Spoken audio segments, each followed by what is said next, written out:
भगवते वासुदेवाय। ओम नमो भगवते वासुदेवाय।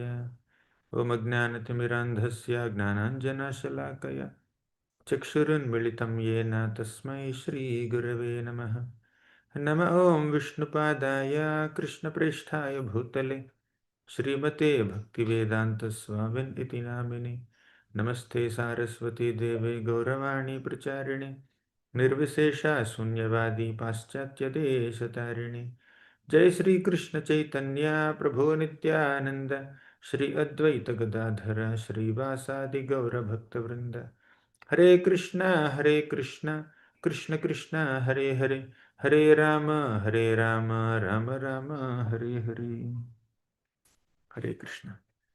I welcome all the devotees for today's session of Gita Pravaha. Today we'll discuss the 17th chapter of Bhagavad Gita. Krishna ended the 16th chapter emphasizing on the importance of taking shelter of scriptures. He said, Yaha shastra vidhim utsrujya vartate kamakaratah na sa siddhima vapnoti na sukham na parangatim. One who gives up uh, the instructions of the scriptures and behaves whimsically, such a person cannot attain perfection or liberation. Parangatim is liberation, supreme goal. But tasmat shastram pramanante karyakari vyavasthito. But if we take the evidence of scriptures, if we nourish ourselves with the beautiful descriptions of Krishna's Nama, Rupa, Guna, Lila given in the scriptures, if we also mold our life according to the injunctions of the scriptures, then scriptures will teach us karya vyavasthito, what is right, what is wrong, what can be done, what should be avoided. All that scriptures will enlighten us. So please take guidance from scriptures. That's how Krishna ended the 16th chapter of Bhagavad Gita. Now Arjuna had a question. Fine, Krishna, you emphasized on the importance of keeping faith in scriptural statements. What if somebody does not have faith in the scriptures but has faith in something else? Different people have faith in different things. Some people's faith is based on scriptures, but some people's faith is based on some sentiments, some speculation, some imagination, some people, some places, some technology. They keep faith in so many things.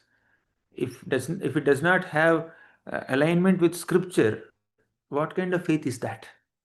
Then Krishna says that depending on which mode are they getting influenced, people's faith can be ascertained according to the gunas that are influencing them. So let's see Arjuna's question. Basically, in the 17th chapter, Krishna talks about three modes that determine one's faith. Faith is determined by the sattvagun, rajogun, and tamogun. And Krishna talks about foods, ahara, sacrifices, yajna, tapa, austerity, dana, charity. Yajna, dana, tapa, and ahara. He describes these four things in three modes.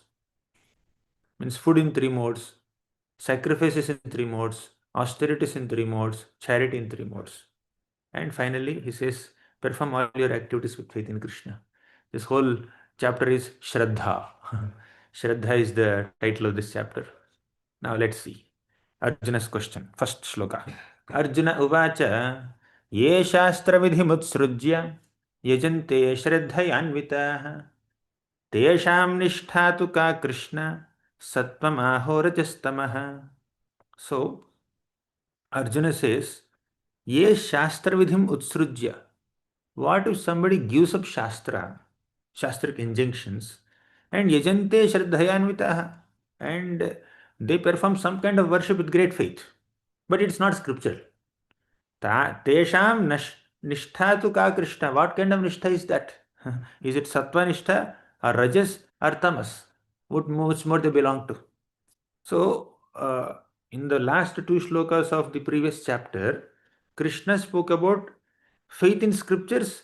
Like divine people are those who have faith in scriptures, and demoniac people are those who are faithless.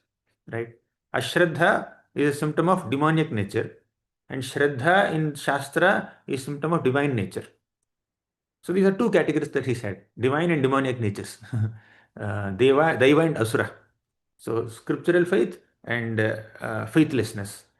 But Arjuna is bringing out a new category here, the middle category. They are faithful, they are not demoniac, but they are not divine also. They're somewhere in between. They have non-scriptural faith. Those who have scriptural faith are divine. Those who are faithless are demoniac.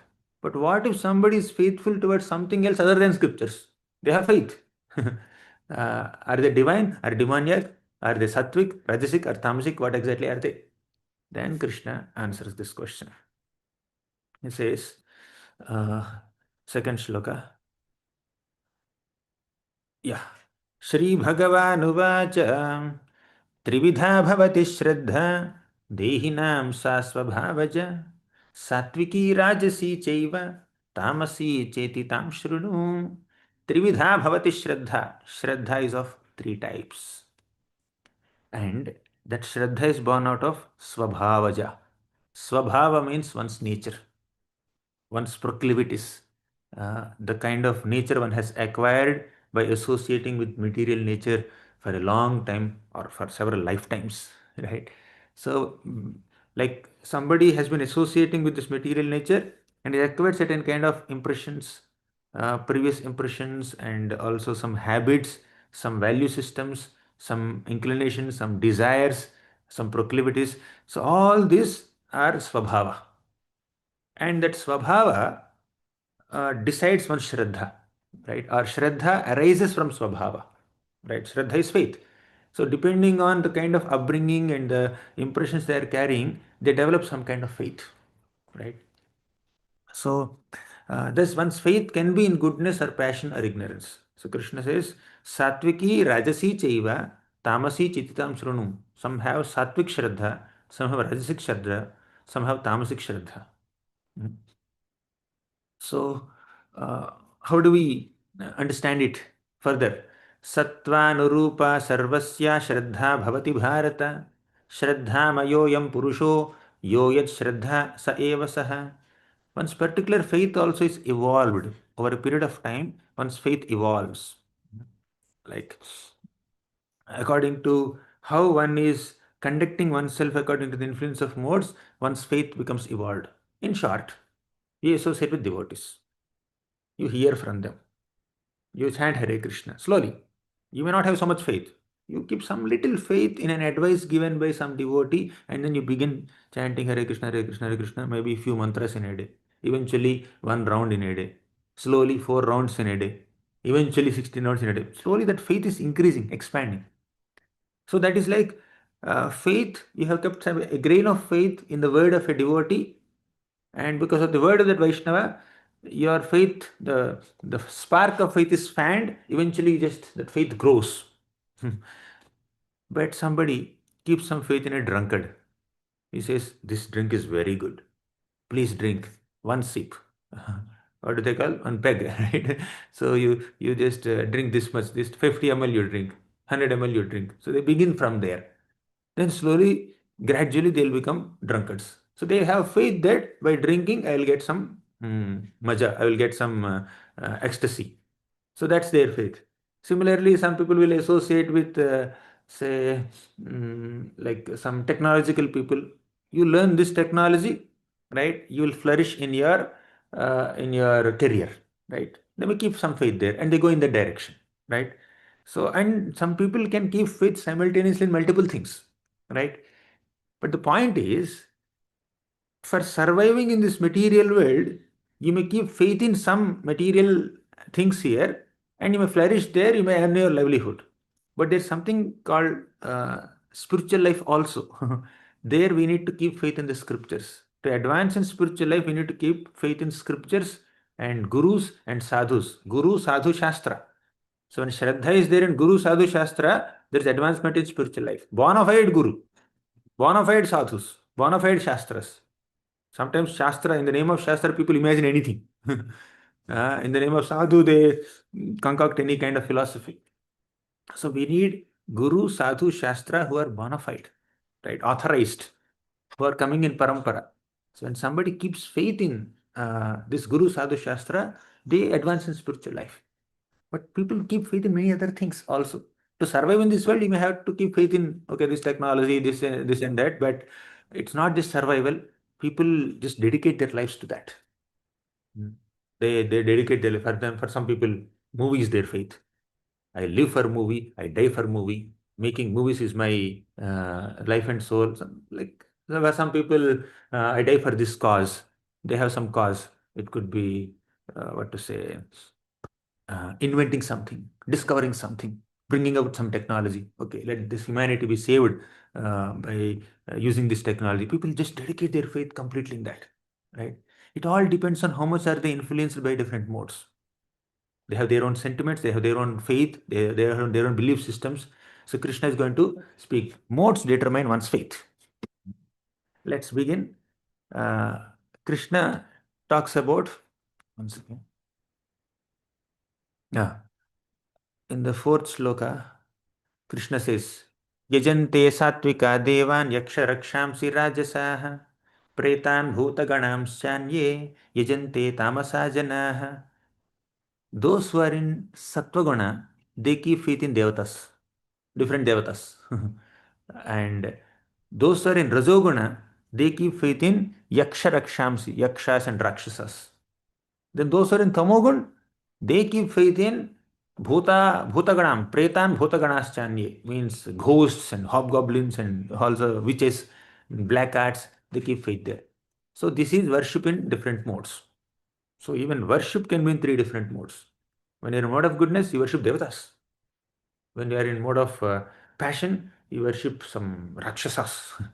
When you are in tamogun, you worship some ghosts, right? Worshipping Krishna, worshipping Vishnu, worshipping Lord Ramachandra, worshipping Narasimhadev, that is not under any modes. That is going beyond modes, right? If you worship devatas like Indra, Chandra, Varuna, Vayu, that is in Sattvaguna worship. But if you are worshipping Rama, Krishna, Narasimha, that is in not in any mode. That is Nirguna worship. That is beyond modes, right? So for three types of worship. Then austerities also can be in three modes. Just as worship is in three modes, the kind of austerities we do, they can also be influenced by modes. Like, one minute. Somehow my laptop is slow today for whatever reason. Ah, I think I'll not show the PowerPoint. It's going very slow. I will summarize. You can see the shlokas from your book. So I'm speaking based on fifth and sixth shlokas now. So there is austerity. Austerities also can be in three modes. There is demoniac austerity. What is demoniac austerity? That which is not recommended in the scriptures. People perform austerities out of pride, out of ego, with ulterior motives for some political, social end. For example, politically they want something to happen in their lives, and they do some nirahar diksha, means they don't eat, they fast till their demands are fulfilled. So, I mean, if it is done for a higher cause, fine. If it is done for the welfare of humanity, fine. But sometimes people may have selfish intentions in taking up such austerities.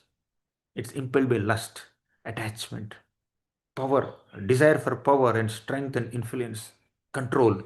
And they foolishly torture their bodies. For example, we have Hiranyakashipu.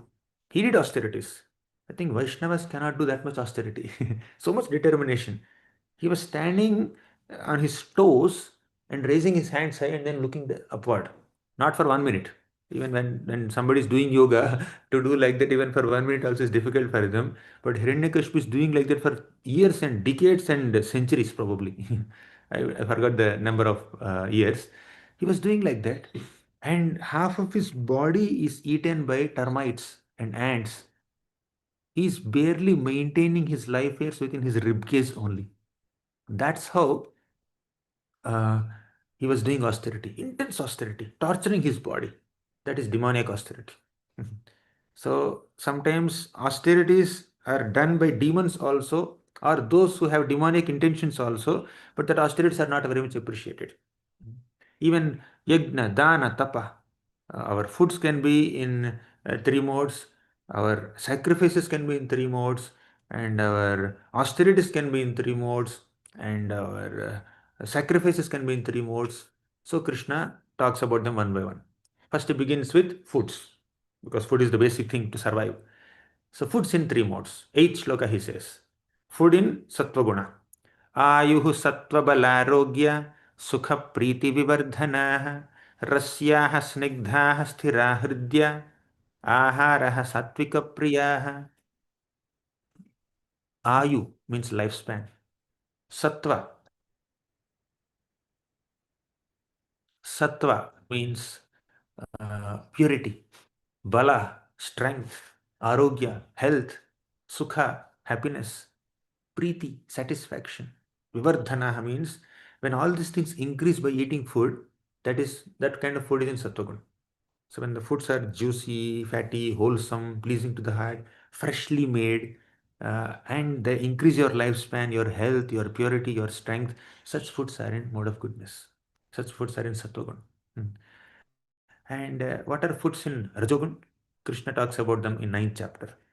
Khatvam lavanatyushna tikshna ruksha vidahinah ahara rajasasyeshta dukkha sokamaya pradaha.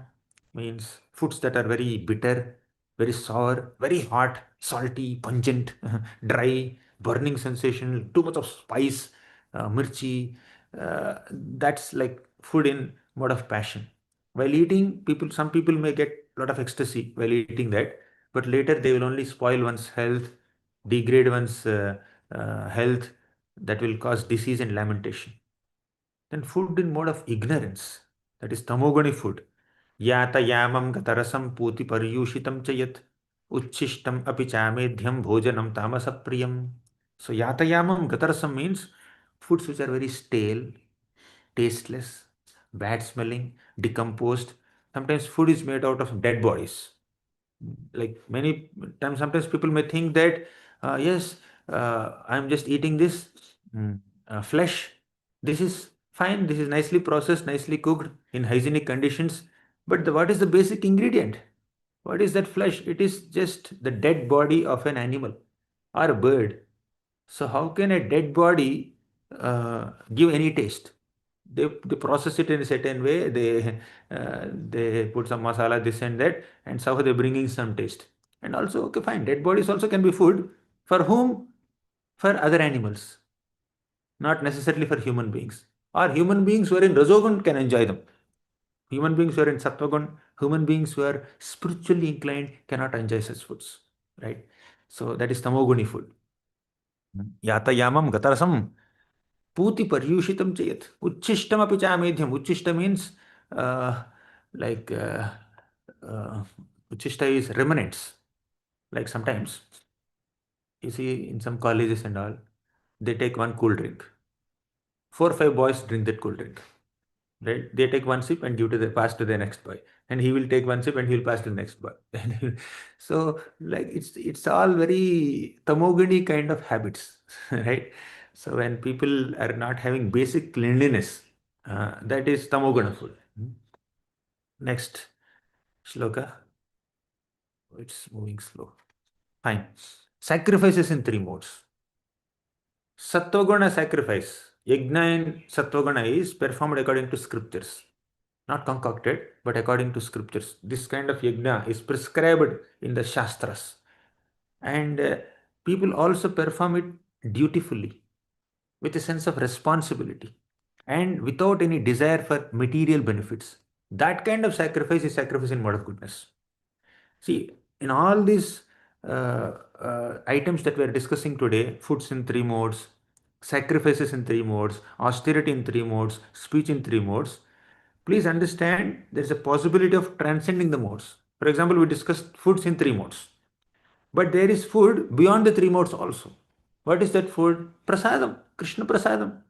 When we're eating Krishna Prasadam, then that is beyond modes. In fact, Padma Puran says, Sushkam paryushitam vapi nitam va dura deshatah praptimatrena bhoktavyam natra kala vicharana. Even if Krishna Prasadam, say Jagannath's Prasadam is old, quote unquote stale, it's made long back, it's not fresh or hot, still Prapti Matrena Bhoktavam, as soon as somebody gives us that Jagannath Mahaprasad, we should eat it. Natra kala vicharana. We should not think of what time it is.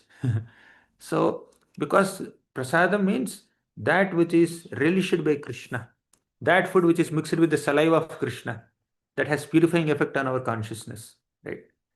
But are we eating it with that proper consciousness? That matters. Sometimes even when we eat Krishna prasadam with a sense gratificatory desire, that prasadam can cause some unnecessary desires within us. It can spoil our health also, right? So when the consciousness is proper, I am eating this prasadam only to serve Krishna, only to rejuvenate my body, only to strengthen my body so that I can engage in service. So with that mood, if you are eating Krishna prasadam, that will elevate our consciousness, that will help us, that will take us beyond the modes. Mm. But if even prasadam also, if it is eaten, although prasadam is beyond the three modes, if it is eaten with a sense gratificatory spirit, that can have undesirable effects. So coming to sacrifices in three modes, sacrifice in goodness we have seen, sacrifice in passion. Some people perform sacrifices, big yajnas, for material benefits, for elevation to heaven, just to show off that, yes, I am so opulent, I can conduct such a grand sacrifice, I can distribute so much of wealth, I can distribute so much of charity to people. So this the whole sacrifice thing becomes like a matter of prestige for people. There's no devotion there. And while doing so, they may even compromise scriptures, right? And what about sacrifices in ignorance? They are performed without any directions of scriptures, without distribution of prasadam, without chanting of mantras, without remuneration to priests. Dakshina should be given to the priests, Brahmana priests, and without any faith, they perform sacrifices. Like there is a story in the fifth canto of Bhagavatam. There were some dacoits. These dacoits, uh, the leader of the dacoits wanted a son. He thought that if I sacrifice a human being in front of Mother Kali, then Kali will give me blessings so that I can get a beautiful son who can also steal like me, who can also become a leader of dacoits in future. That was his expectation. So with that, they caught Jada Bharat. He's a pure Vaishnava. They forcefully brought him to Kali Mata's deity. They were about to chop off his head.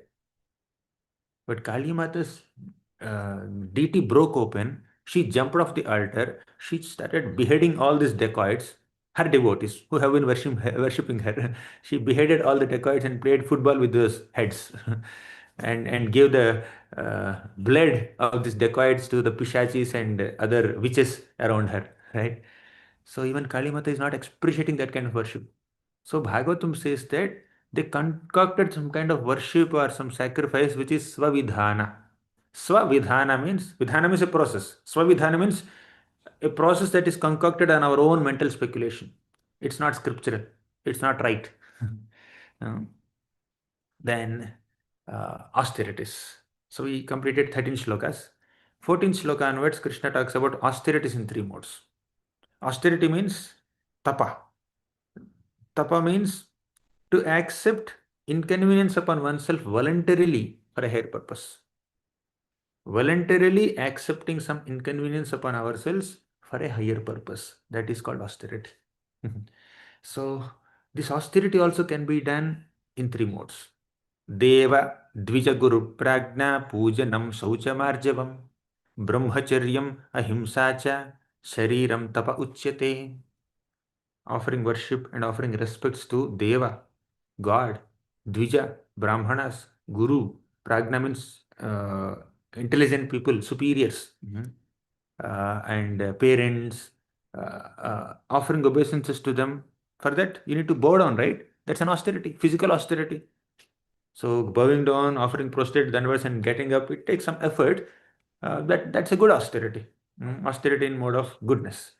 And being very clean, being very simple, following brahmacharya, celibacy, and ahimsa, not being violent towards others or towards oneself, all these are austerities of the body. Then austerity of speech. So austerity can be done in three levels: austerity of body, austerity of speech, austerity of mind. Right? Three things. What is austerity of speech? Anudvegakaram vakyam satyam priyahitam chayat Swadhyayabhyasanam chaiva vangmayam tapa uchyate.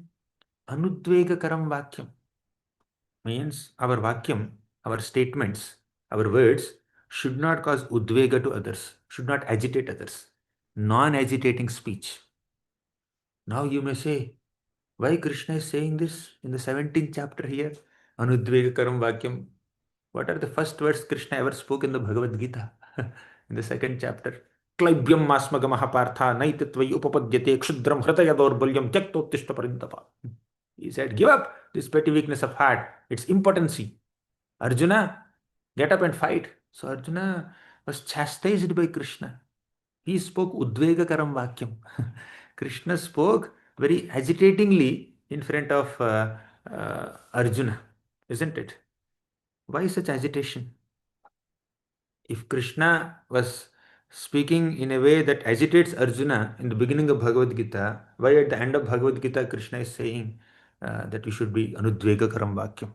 Answer is, in general, we should speak in a non-agitating tone, but sometimes to inspire or motivate a dependent, we may have to speak little strongly with a well-wishing intent.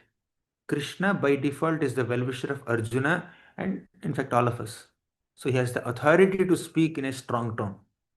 Parents have the authority to speak little strongly to their kids. Teachers have the authority to chastise their students or scold them if they are not up to the mark.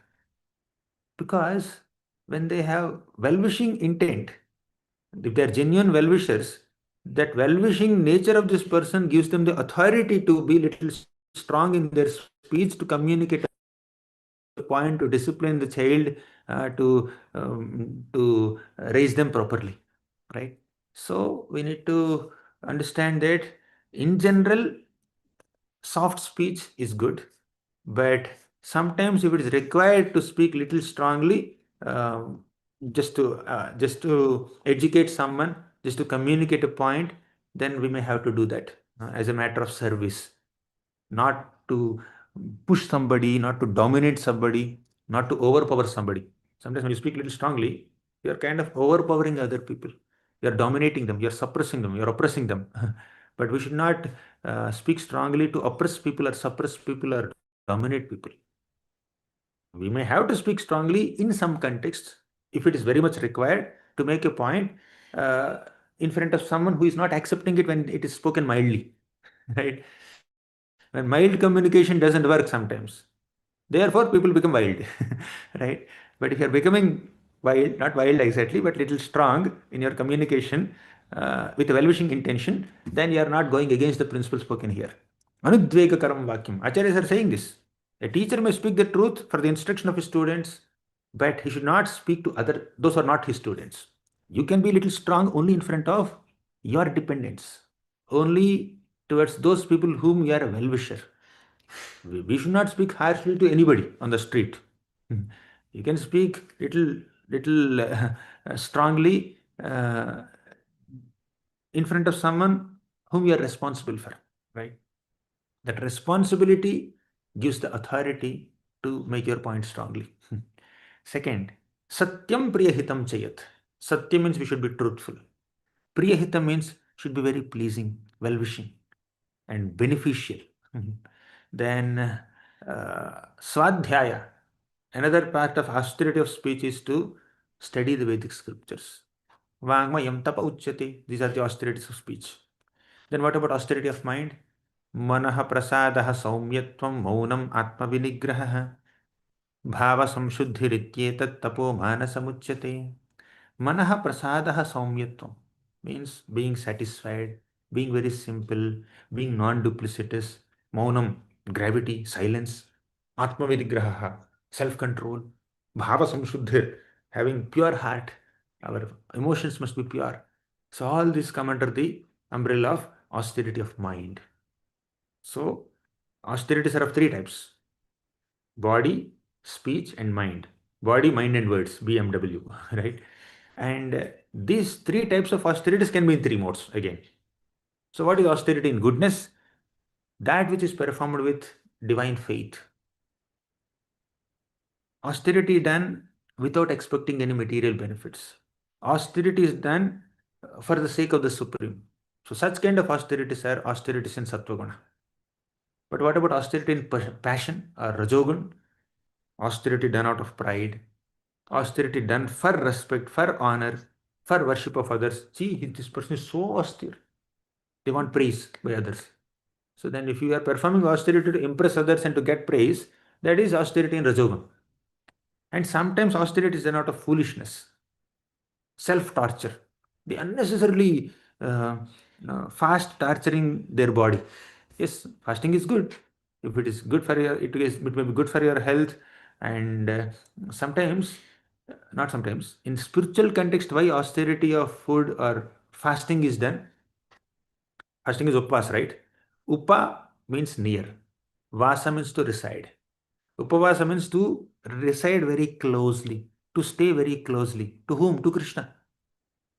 So the idea of upavas is to stay close to Krishna, to reduce your bodily demands, to reduce the energy and time that you are spending in eating the food and digesting it, and increase that time to perform spiritual activities, to chant Hare Krishna, to study Shastra, to associate with devotees, to worship the Lord. So increasing one's spiritual activities and decreasing one's bodily demands. That's the purpose of upavas, and devotees do it once in 15 days on Ekadashi day or some other festival days they do it. But if you do every day like that, then body becomes weak, right? So that austerity that's making your body weak and not allowing you to focus on your sadhana and your seva, that austerity must be avoided. Better eat nicely and chant nicely. Eat nicely and render service nicely. Instead of fasting and sleeping. I am fasting, therefore let me take rest. Right? So better gather some energy and then hear the class. Today is fasting, therefore I am not attending the classes. Why? Because I'm weak, right? Better eat some food and hear Bhagavad Katha. Better eat some food and worship Krishna, like that. So, of course, on Ekadashi day, we should avoid grains. Non-grain prasadam you can eat. Some devotees are there, they can manage. They can maximize their spiritual activities nicely by minimizing their bodily needs. But there are some people, because of their health problem or whatever, physical constraints, when they minimize their food, they won't be able to maximize their spiritual sadhana. Ultimately, bodily demands must be reduced and spiritual activities must be increased. That's the whole purpose of austerity in spiritual context. Then austerity in mode of ignorance we have seen, done out of foolishness and self-torture. We should not torture ourselves so much beyond certain extent. Then charity. Charity can also be in three modes. When charity is given out of duty, responsibility, without expecting anything in return, at proper time, at proper place, to a worthy person, that is charity in Sattva. But when you are giving some charity with an expectation of reciprocation, today I'm helping him, tomorrow you should help me in this way. You have decided the payment for your charity already. I am paying this much, I am offering this much, I should get this much back, return. Dadati pratigrihnati. Then we bring in that principle, Dadati pratigrihnati principle. But ideally, charity must be given without any expectation. Then it is charity in goodness. If there is expectation, that's charity in passion. And sometimes people give charity with a desire for punya, fruitive results. One thing is expecting some benefit from the person whom you are donating to. Second is you make this donation, you get some punya pious credits, and with this you want to attain heavenly planets. That is also charity in passion. And sometimes people give charity in a grudging mode, unwillingly. People are asking, how many times you will ask, take this. So there's a unwilling charity.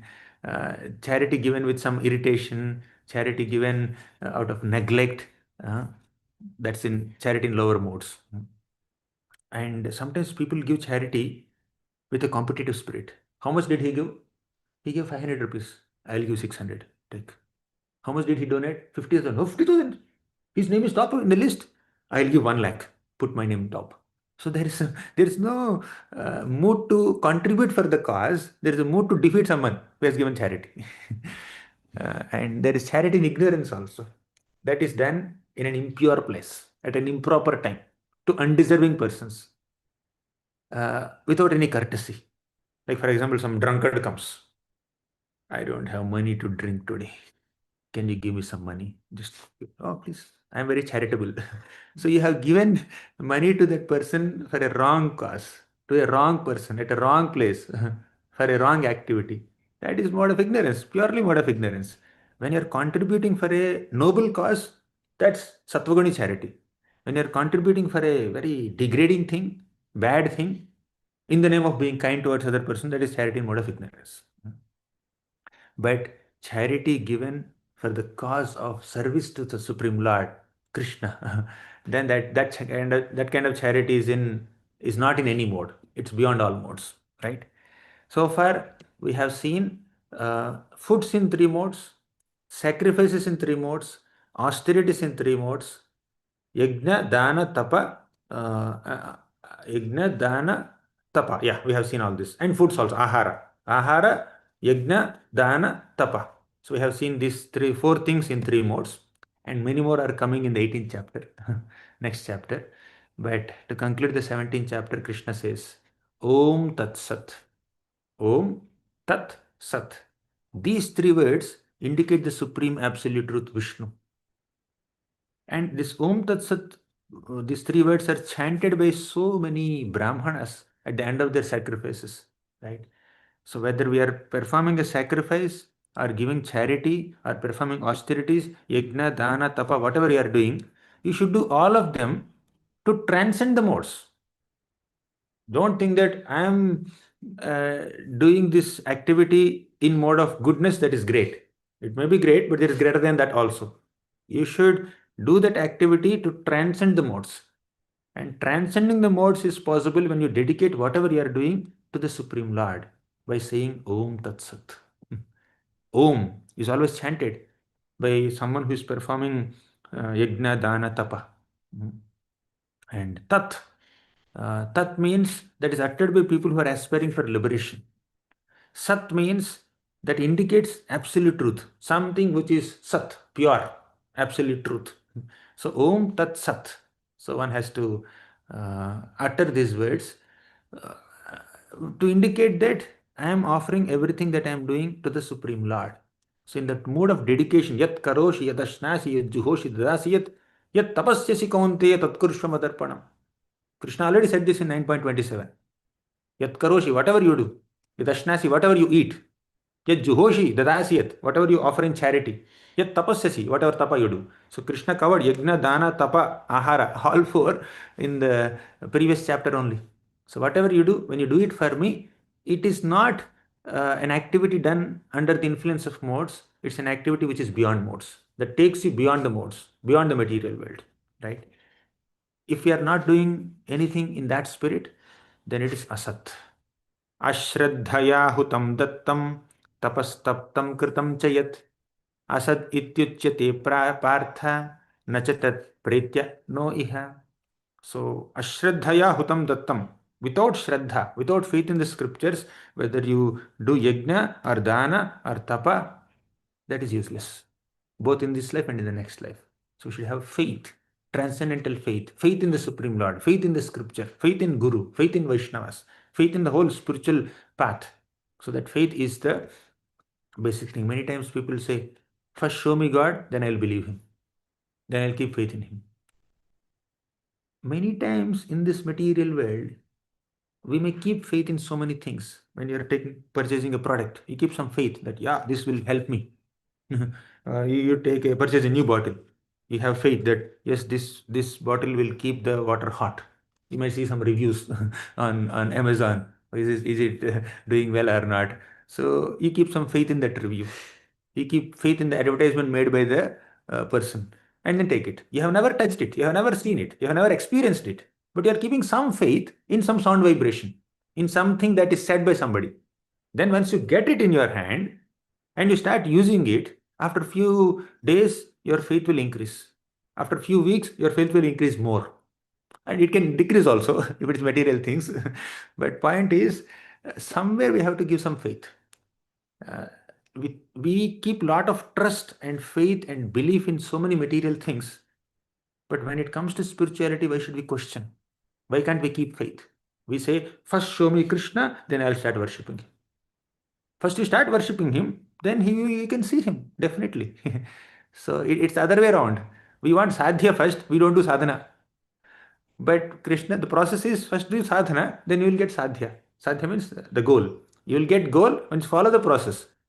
But they say, first show me the goal, then I will begin the process. So that doesn't generally work. In spirituality, the first step is faith. Shraddha, Sadhu Sangha, Bhajana Kriya, Anartha Nivritti. So it begins with faith. So Shraddha is the first thing, and Krishna spoke a lot about Shraddha. And that Shraddha can be Rajoguni, Tamoguni, Satvaguni Shraddha. But divine Shraddha or Nirguni Shraddha is that Shraddha that we can keep in something sublime, something based on the teachings of Guru, Sadhu, and Shastra. Begin with some faith, then you start seeing the transformation. Many people started the process of spirituality and they found themselves transforming. I see many people, Prabhu, I started chanting Hare Krishna since 2 years. In these 2 years, I have experienced a lot of transformation. Those transformation stories should give us faith. They are the reviews for this product. For this product of Hare Krishna Mahamantra, for this product of spirituality, there are so many devotees who followed the process and they experienced the transformation. There were drunkards, people who were breaking all four regulative principles. Now they started following the process. They are effortlessly following the four regulative principles. Earlier they were breaking all of them. Now they are following all of them. So I was a staunch drunkard, but now I drink only Charanamrit. I don't drink. I don't drink alcohol. They were like smokers, chain smokers. They have given that up. They were staunch meat eaters. There's only Krishna Prasadam now. There's a lot of variety here also. So when there is there is a lot of transformation in the habits, in the value systems, in the aspirations, in the thought processes of people by following the process. They are the reviews. Keep faith in those reviews. So bhakti begins with faith. Shraddha is the first step in faith. If we can't keep that grain of faith and begin the process, we cannot progress in the process. Just begin with a little faith. As you're following the process, that faith will increase more and more, more and more, more and more. Krishna will give that faith. Shraddha, then Sadhu Sangha, Bhajana Kriya, Anartha Nivritti. As you're going higher and higher in the stages of bhakti, the previous stages are becoming broader and wider and deeper. So this is about Shraddha. We completed 17 chapters so far. Tomorrow we will start the 18th chapter. We'll discuss 18th chapter in 2 days. Thank you so much for being with us last 28 days. 2 more days we are concluding Gita Pravaha. Thank you very much. Srimad Bhagavad Gita ki jai, Srila Prabhupada ki jai.